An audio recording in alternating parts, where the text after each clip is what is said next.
tit for tat. We're also targeting products that will target states in the U.S.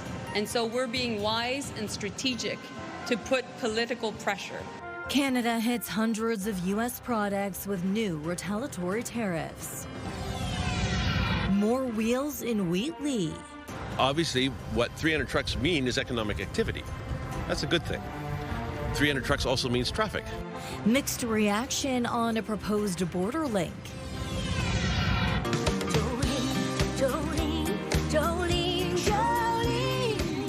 And a country icon dead at 80. A look back at the lasting legacy of Dolly Parton.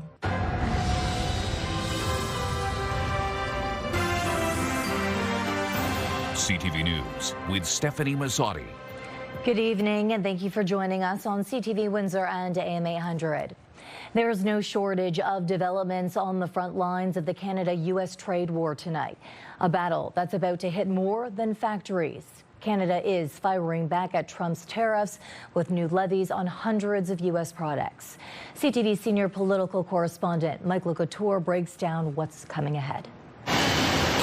The LaPlante family has been in the metal roofing business for 3 generations. In that time, they've weathered a lot of storms. But this trade war feels different. We've been focusing and trying to grow our sales in the U.S. for the last 50 years, and now to see that disappear is quite a shock. It's why he and his son are welcoming the $7.5 billion support package from the federal government, including extra money for employment insurance. We're going to stand up for you. The federal government also released the nearly 700 products it's targeting in their dollar-for-dollar tariff package on American goods starting September 8th. Tariffs on U.S. steel and aluminum will go from 25% to 50%. Other goods seeing levies at that rate include perfumes and makeup and honey, among other things. Seafood products, cheese, and large kitchen appliances will be hit with 25% tariffs. We're also targeting products that will target states in the U.S. And so we're being wise and strategic to put political pressure. There will also be economic pressures on Canadians, and government officials couldn't put a number on how these measures will impact the economy on this side of the border. We will publish our estimate when we come to the budget 2026. But for the time being, I would say with the measures we're putting forward, this is really about supporting Canada, supporting worker communities and businesses. Now, to help businesses even more, Philippe Laplante would like the government to go one step further. Our Canadian government needs to be pushing that the hospitals, army bases, whether it's a school being built across Canada, is using Canadian steel by Canadian manufacturers here in Canada. The government is also expanding a number of federal loan and grant programs. Billions of dollars will be made available to fund shovel-ready projects for Canadian businesses. And the Canadian Chamber of Commerce says this help needs to be in place urgently. Mike Couture, CTV News, Ottawa. A new poll finds Canadians have mixed feelings when it comes to the latest developments in the trade war. 1 in 5 respondents to the Angus Reid survey say they are frustrated or angry, while another 20% say they feel anxiety, fear, uncertainty, and disappointment. Meanwhile, 70% of people want to see a Team Canada approach, while 2/3 of respondents believe the trade war will badly impact their province. But how do Americans feel about the escalating trade war with Canada? Apologetic is ironically the one word that kept coming up today as our CTV's Michelle Molesky went to the Gordie Howe International Bridge to talk to Americans. As an American, what do you think about how Trump is treating Canada these days? We are horrifically embarrassed. Americans streamed into Canada Tuesday, eager to check out the new bridge and reassure Canadians not everyone sides with the White House. It's just a shame to treat our best ally, our friendly neighbor to the north. In a highly unscientific experiment, I decided to spend 2 hours here at the Windsor side of the Gordie Howe International Bridge, chatting with Americans as they enter Canada. They all stopped to talk to me. However, a quarter of them said they couldn't express their thoughts on camera for fear of reprisal from American officials.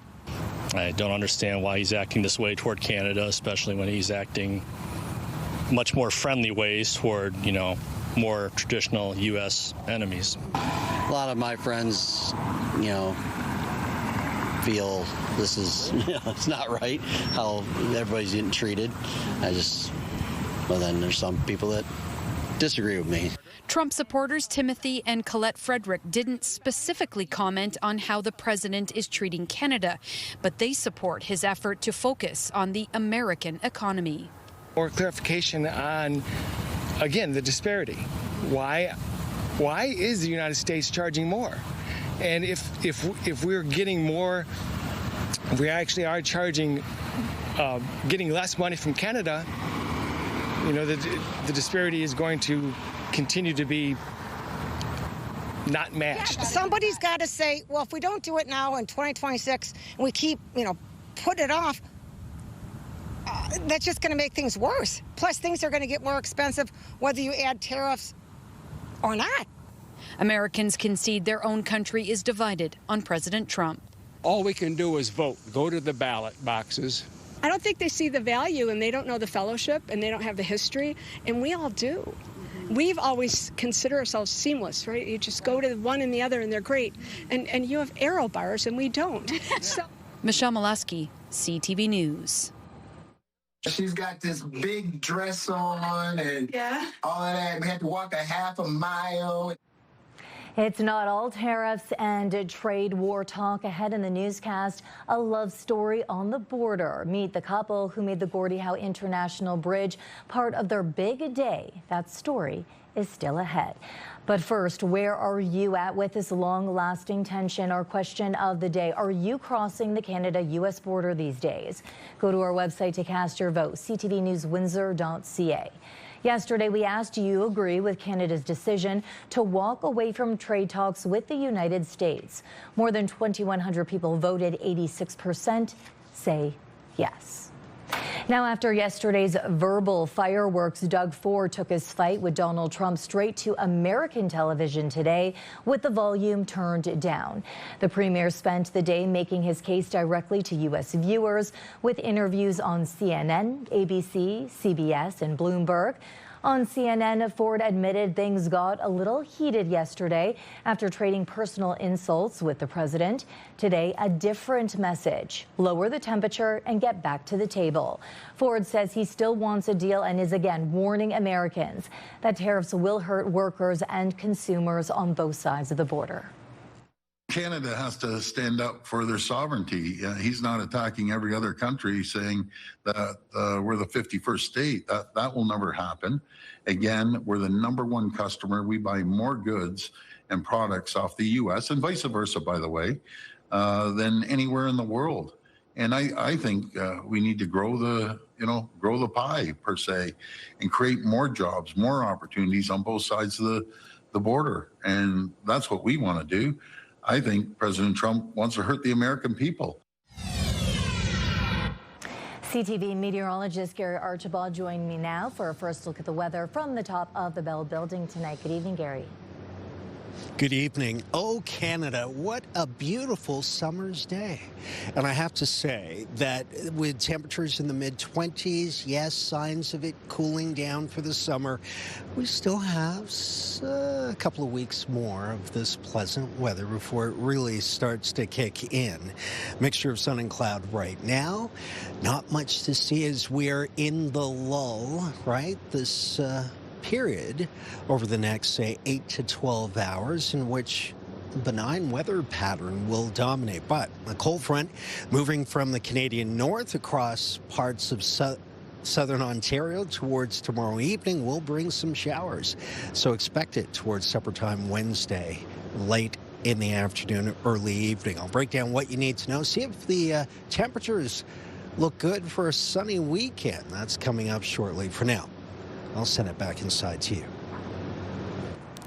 A proposed new border link could bring hundreds of transport trucks a day to Wheatley. A new agreement has been signed to explore a truck ferry across Lake Erie. Supporters say it could boost trade and the local economy.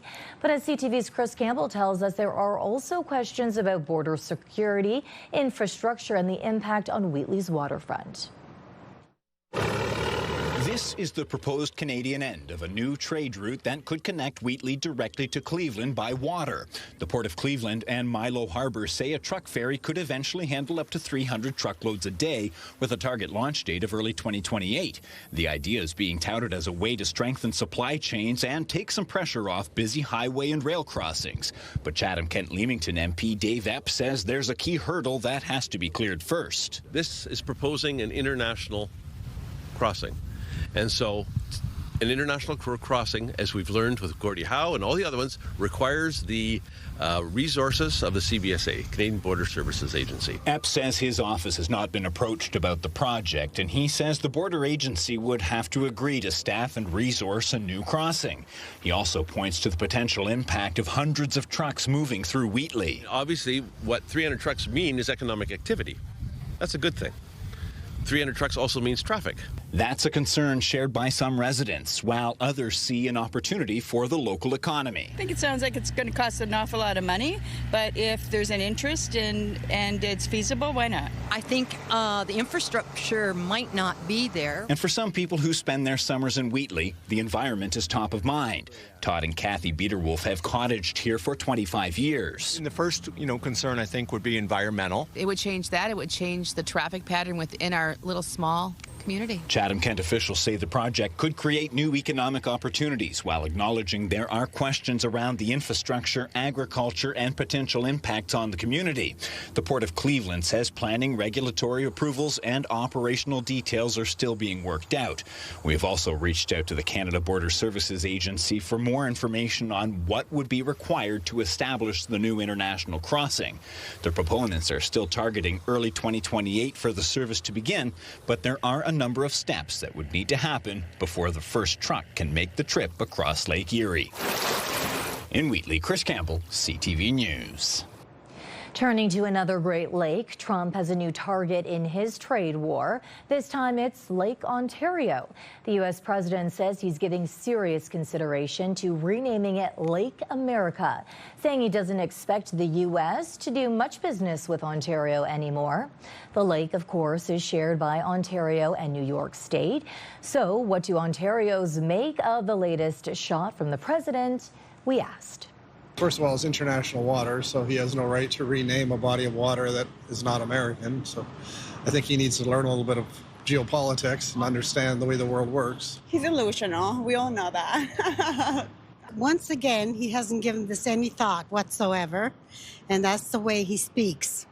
And I don't think it's going to go anywhere. Yeah, obviously he can't do it. And we like Lake Ontario because we're in Ontario. I think it's absolutely ridiculous. Since it's been that probably for 200 years, I've got to guess. But no, I don't know. I'm trying to remain calm, not get too heated about it, but it is frustrating for sure, yeah. And from the Great Lakes to the banks of the Detroit River, a testy end to Pierre Poilievre's Windsor press conference this morning as one reporter loudly protested not getting a question in. At the end of the day, it's about putting our country first. Thank you. This concludes today's press conference. All right. Thanks very much, everyone. Hey. You're not letting CBC ask questions here. Hey. Dude, listen, sir. The exchange came as Poilievre and local Conservative MPs were walking away, with the reporter from CBC Windsor calling out that he'd been waiting to ask a question. Poilievre's team tells CTV News there was a time crunch with the leader, already late for a scheduled call with the Prime Minister.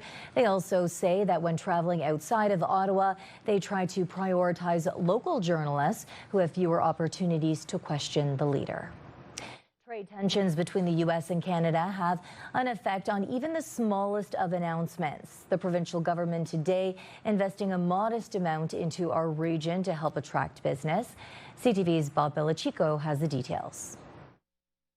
Windsor-Tecumseh MPP Andrew Dowey was in Tecumseh to announce $100,000 in funding for both Windsor and Tecumseh. So $50,000 for each community may sound like a drop in the bucket, but that money will be used by Windsor and Tecumseh to do studies to help them come up with strategies to help develop their rural communities. And this land behind me is a prime example of the land that's available for them to develop. You have the urbanization of rural communities, but also the desire to retain the rural quality of life. So the Rural Ontario Development Program exists to help promote and support that rural quality of life. Tecumseh is matching the investment and using the $100,000 to create an economic development strategy with the help of a consultant who will really work with our local economic development representatives, Invest Windsor Essex, the Chamber, and look at seeking opportunities to broaden the economic base. The town wants to know the needs of investors in order to create a project to present to council sometime next year. Part of their focus will be on this land in Oldcastle and the needs of the tool and die industry, which has been the backbone of the area since the 1970s. Trying to understand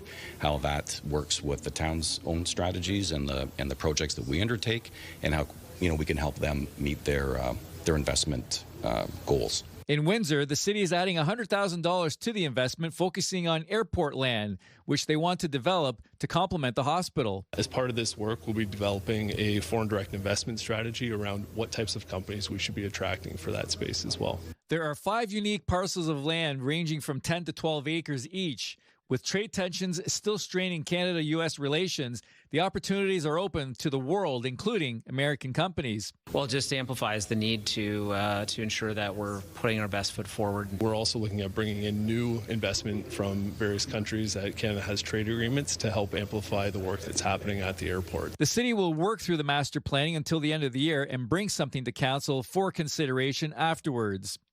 Bob Belichico, CTV News. The province also announcing the next step towards a potential nuclear power plant on the doorstep of America south of Sarnia that could bring thousands of jobs. CTV's Sean Irvin reports. We're up against a very real threat in this country. Against the backdrop of a U.S. power plant, Ontario's Minister of Energy and Mines announced the next stage of a plan to potentially build a nuclear power plant on the shores of the St. Clair River, directly across from Michigan. We don't need to be dependent on America, and energy security is important. Which is why the government has committed to providing $500,000 to St. Clair Township. The money is earmarked to pay for consultations needed in advance of any decision. The discussions will include First Nations leaders. Until 2013, St. Clair Township was home to the coal-fired Lambton Generation Station. When it closed and was later demolished, more than 400,000 jobs and $2 million in tax revenue vanished. Now, much more is on the table, but it remains talk, according to Mayor Jeff Agar. I would have liked to see it go up 4 years ago, but it's a process, right? While a small modular nuclear facility is the preference of the government, it has conceded a natural gas plant is among the options. The mayor is clear on his choice. The nuclear is the way to go. That right now is the way to go for jobs. As a sign of the past still stands facing the United States, the question now is, how long will it be before a new future can be built here? But we are motivated to move fast and get this project done. The minister conceded a nuclear facility could take up to a decade, but the payoff, he insists, would be worth it. Of jobs for young girls and boys today. It's about keeping them in the communities they were raised. Yet engineering and construction jobs will come sooner for the up to 900-megawatt plant. So this location already has the fundamental infrastructure advantages built in that allows us to move fast, because we cannot wait in this moment with President Trump's threats against the country. In St. Clair Township, Sean Irvin, CTV News. Detroit newlyweds wanted to capture their special day in a memorable way. They did so, but it wasn't a walk in the park, more like a walk up a bridge. Take a look. Chris Shreve and Taisha met 4 years ago on a blind date. I thought that he was very sweet and kind, and I love the kind of father that he was, the way he felt so passionate about his children, as do I about my daughter. 2 years ago, on their way to visit the Sky Bridge at Boyne Mountain in Michigan, he proposed mid-air on a ski lift. I I knew that it was him for me. You know, I was just waiting for him to catch up. And on Friday, a civil ceremony surrounded by family members, both American and Canadian. So I'm actually half Canadian. The Shreves is kind of a pretty large name of folks in Canada, Windsor, Pewes, Chatham. And, it's kind of the history is of, the Underground Railroad. And then it was time to break a little sweat to take photos on the historic Gordie Howe International Bridge. She's got this big dress on and all of that. We had to walk a half a mile and then the makeup and the hair, but she said she was down. So we did it. We met a lot of people, and people were kind of videoing us and taking pictures and congratulating us. Chris scouted at the bridge the Monday prior to the wedding. When I first got on the bridge, I was overwhelmed by just the magnitude, the design. It felt kind of like a surreal roller coaster ride. I mean, it's got a lot of artistic flavor to it. The pair says despite a trade war between the two connecting countries, time will lead to strength and resilience. And I'm sure that the American people and the Canadian people, we got much love. I don't think any of that has ever changed or will ever change. So I don't think that bond will ever be broken by any force, any administration, or anything like that. So it's all about love.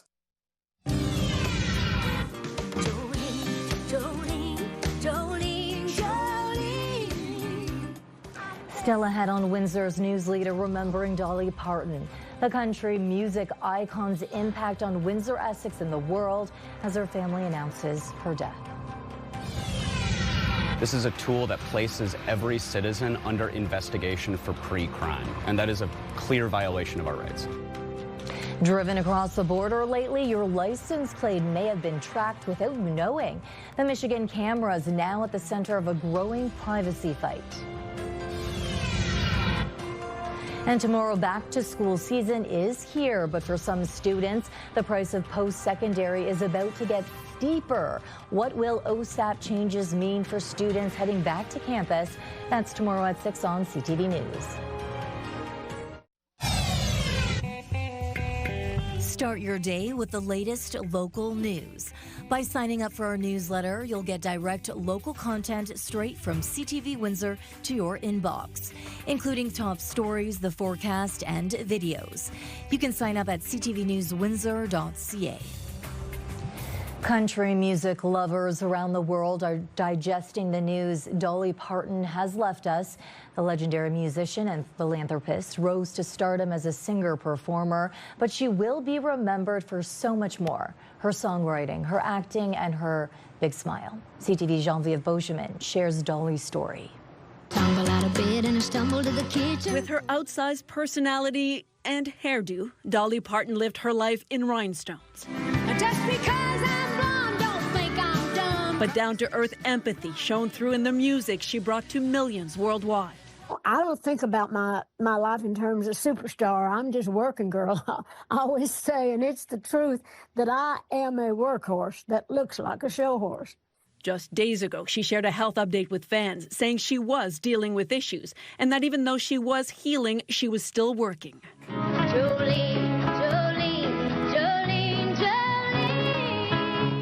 Dolly Parton often said, as she did in song, that she was a country girl's version of glamour. She rose from poverty, the fourth of 12 children, her mother making clothes from rags, to riches, attaining glittering country music stardom and crossing genres.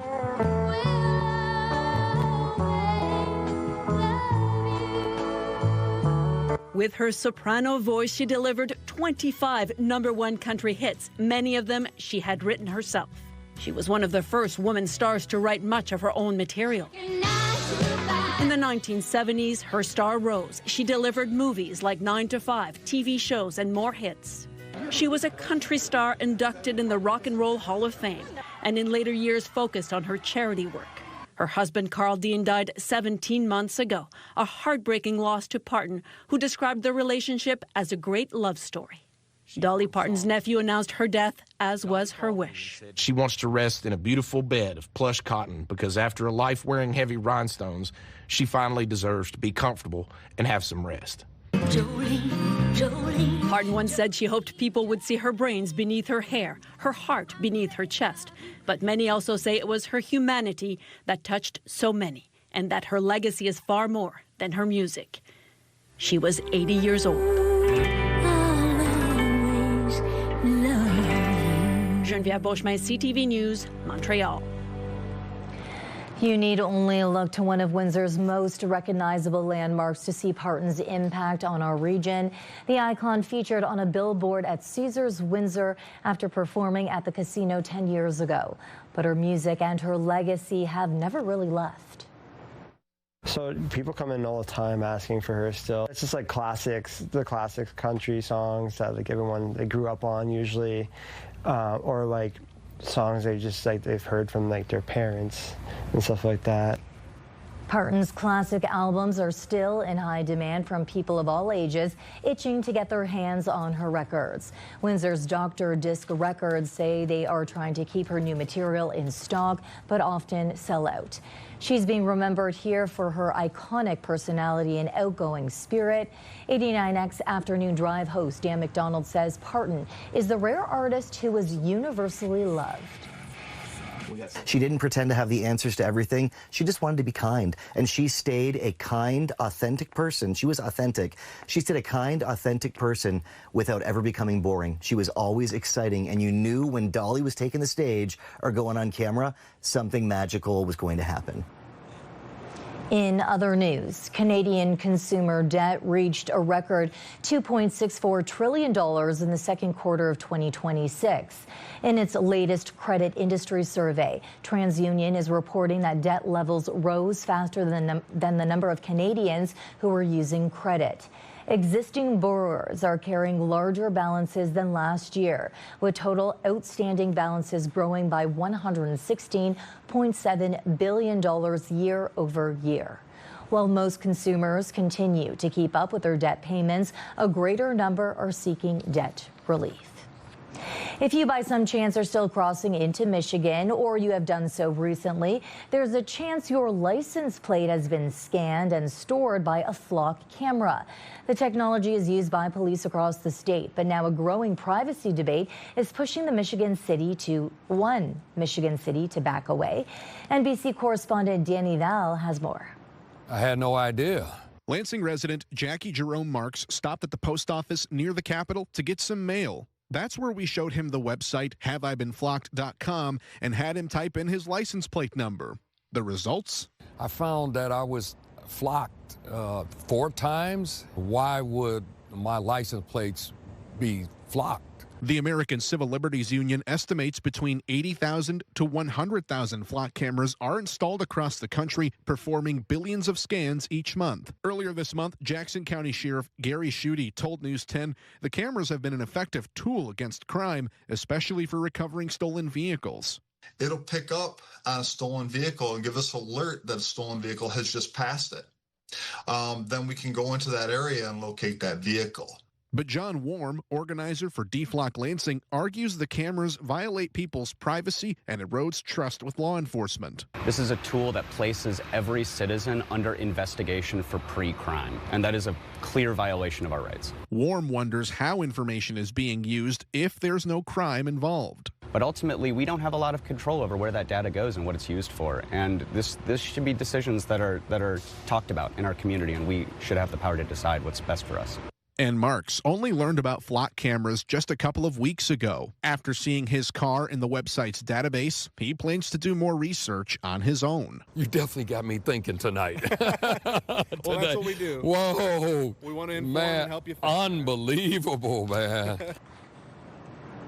And since this story was filed, Lansing City Council has voted 7-1 in favor of ending the city's contracts with flock safety.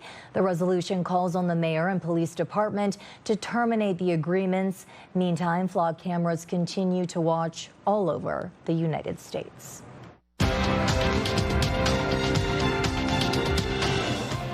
On the markets today, the TSX gained 244 points, while the Dow added 160. The Nasdaq is up 171. The Canadian dollar claimed a modest gain of 0.02 cents. On commodity markets, gold lost more than $3 an ounce and oil fell to $65 a barrel. Coming up after the break and weather, a whole lot of cuddles and a national win for Windsor Regional. How skin-to-skin contact is helping some of the hospital's tiniest patients. Let's take a look at our CTV News weather snapshot thanks to Lori Mastellato. Yikes. Ooh, that's a close encounter. It's not an alien, folks. It's one of our friends in the garden, of course. Praying mantis. I pray sunshine is the story for tomorrow. Will it be so? We'll find out next on CTV News Windsor. Discussion here at Windsor City Hall. Windsor's top stories. A major project is about to get underway. Breaking news alerts. Severe weather is a possibility. And watch live. Good evening and thank you for joining us. Download the CTV News app.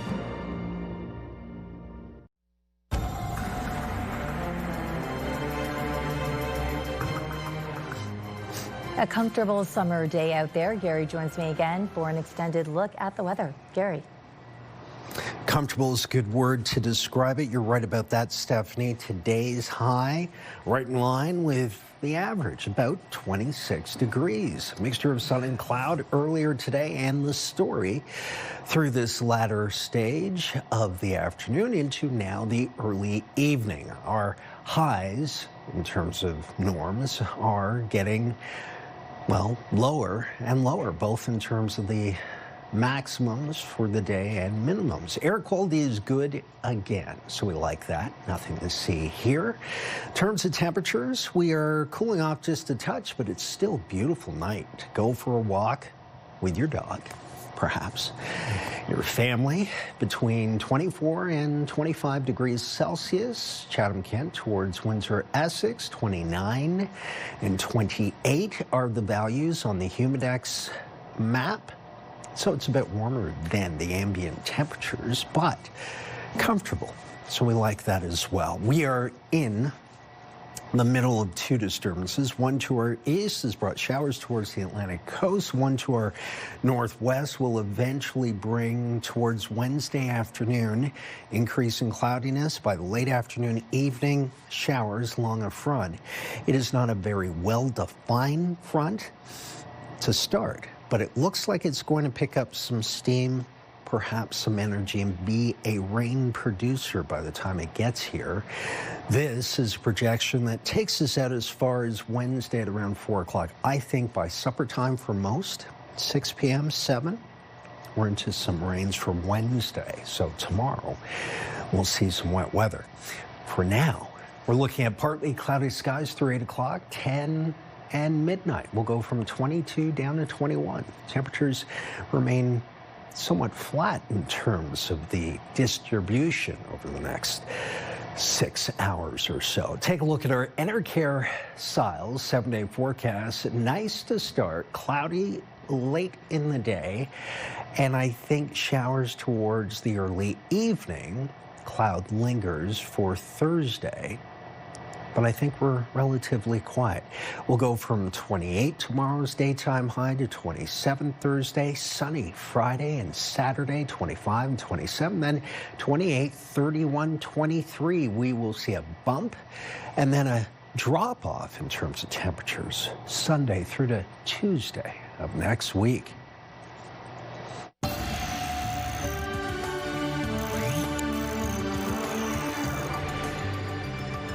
A little extra cuddle time is earning Windsor Regional Hospital some national recognition. The NICU has won the 2026 National Kangaroo-a-thon in its category. The competition tracks skin-to-skin care, premature babies held against a parent's bare chest. Windsor families logged 750 hours of that close contact in just 2 weeks. The practice can help preemies regulate their temperature and stabilize vital signs. 49 hospitals across Canada took part. So skin to skin is really important for babies because it helps them to regulate the temperature, heart rate, increases the breastfeeding rates, also support maternal mental health, especially for bonding for babies. And we know through research that babies can benefit from skin to skin up to the age of 18. And a Windsor program helping people battling problem gambling is getting a new name to match its reach beyond our region. Hotel Dieu Grace Healthcare's long-running program is now the Ontario Centre for Problem Gambling. It provides outpatient counseling and on-site treatment to people from across the province and recently completed its 300th residential treatment cycle. Hotel Dieu Grace Healthcare says the change is in name only with no changes to services, access, or referrals. Canadians continue to face higher food prices amid the ongoing trade war, meaning parents could be paying more to fill up kids' lunch boxes when they return to school.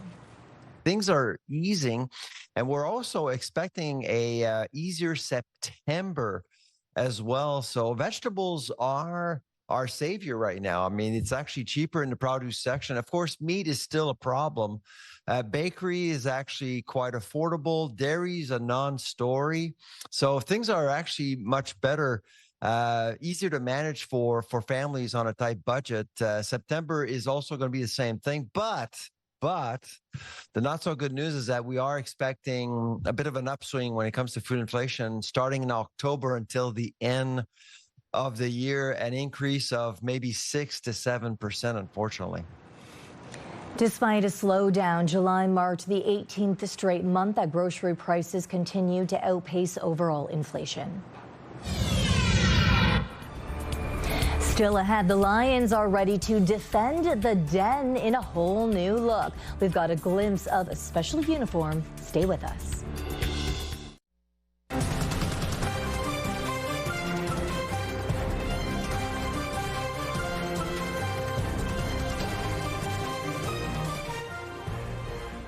When you're booking a flight, hotel room, or rental car, you can often get a better deal if you book through a third-party website.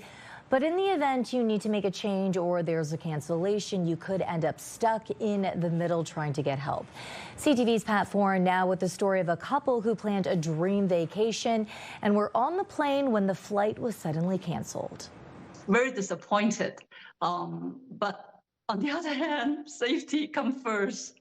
Vivian of Mississauga asked we only use her first name. She flew to Poland in March to meet her husband, and they planned an anniversary trip. First to Abu Dhabi in the United Arab Emirates, and then on to the Maldives Islands in the Indian Ocean. They were on the plane ready to take off when the conflict in the Middle East caused the airline to cancel their flight. Unfortunately, the war broke out, and we stuck on the plane, and the flight got canceled because the airspace was closed in Abu Dhabi.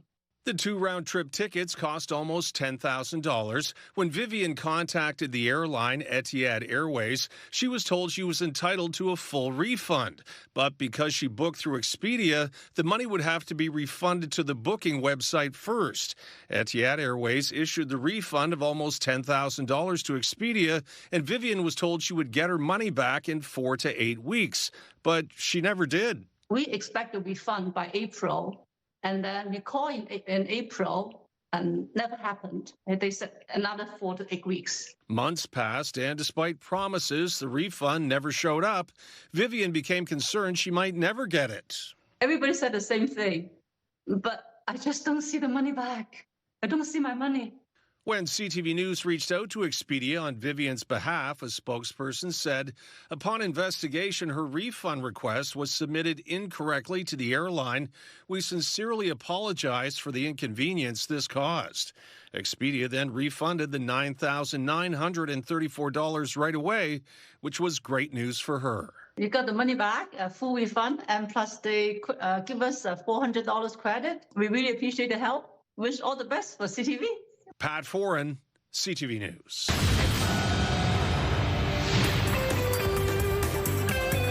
Australia is set to ban music generated by artificial intelligence from official charts as the industry says the technology threatens artists' livelihoods.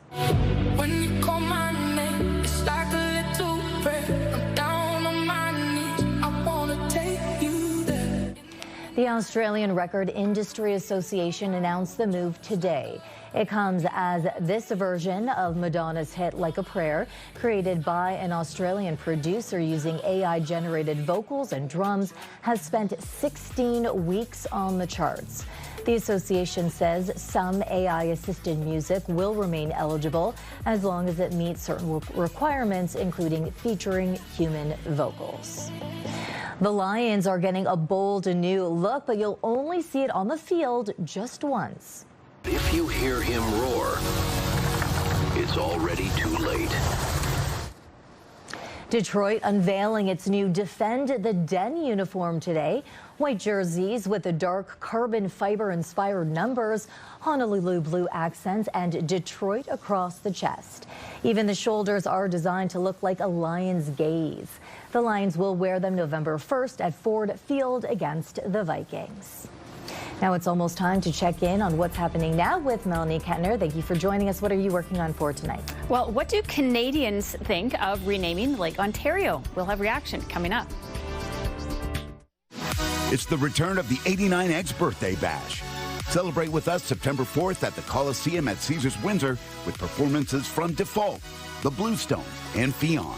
Enter online at ctvwindsor.ca for your chance to win a 4-pack of tickets.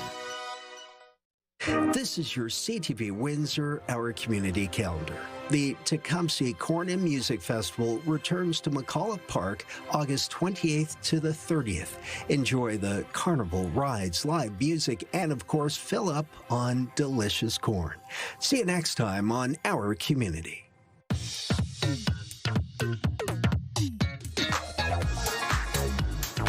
So, Melanie, as we discussed earlier, the president has floated the idea of renaming Lake Ontario, and that's getting quite a bit of reaction today. That's right. It's almost like when he made efforts to rename the Gulf of Mexico. And today, Ontarians mostly seem to be laughing it off. Trump making threats to rename the Great Lake in the wake of strong words from Premier Doug Ford and a return to Trump's 51st state rhetoric. CTV News spoke with residents around the lake today about the idea, some with strong words of their own. I'm reminded of the words of my grandmother that said, you can't expect more from a pig than a grunt. This is what he does. This is who he is. We should give it all the attention we feel it deserves, which is none. He's lashing out. We've got the full story online at ctvnewswindsor.ca. We also have a list online, Melanie, of key U.S. goods facing surtaxes. Yes, in response to the ongoing trade dispute, the Canadian government has placed new surtaxes on a wide range of goods imported from the United States. ctvnews.ca has posted a chart including some of the main products on the government's list. It breaks down the items into simple, everyday categories, from dairy and household appliances to clothing and sporting goods. It shows which items will be affected and at what rate. And in our social spotlight, the Batman theme song is pretty recognizable no matter how it's played.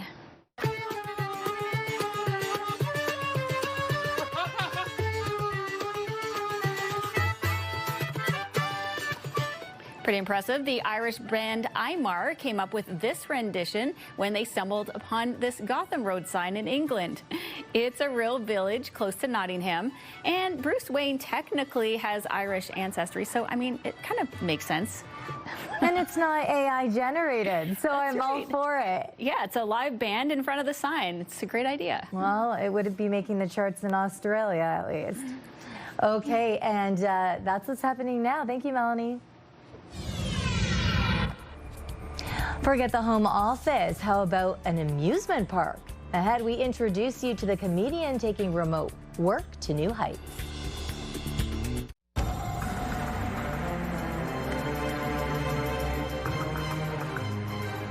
Gary, again, a beautiful day today. We could see some showers tomorrow evening, though. Right about that. A bit breezy today, but beautiful blue sky to start. Don't mind a nice breeze. Tomorrow afternoon, though, increasing cloudiness. And I think although it will be sunny to start, cloudy in the afternoon by around supper time, say 6 p.m.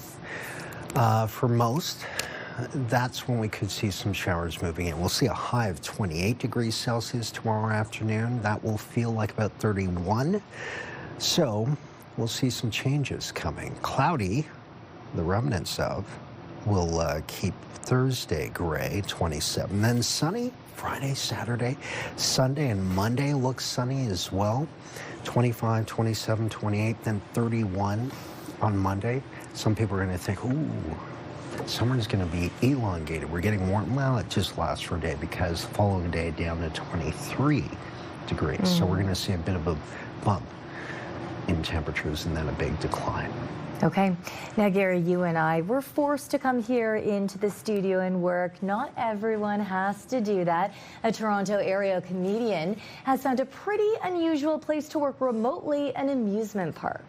Welcome back to Working From Home from Wonderland, a series where I get my work done at Canada's largest amusement park for the next year and a half, while also trying to milk $10,000 of retail value out of my pass.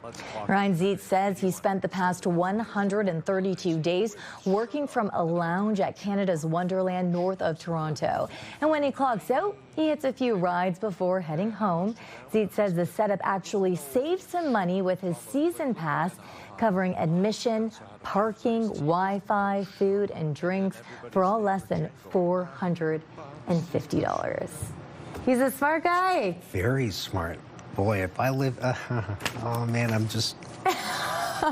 not that smart. I wish I had come up with Gary, something you're like very smart, but definitely he's an individual who thinks outside of the box. Yeah. And when you think about it, when you take into internet, for example, food, all of that, the season pass makes complete sense. And the strudel?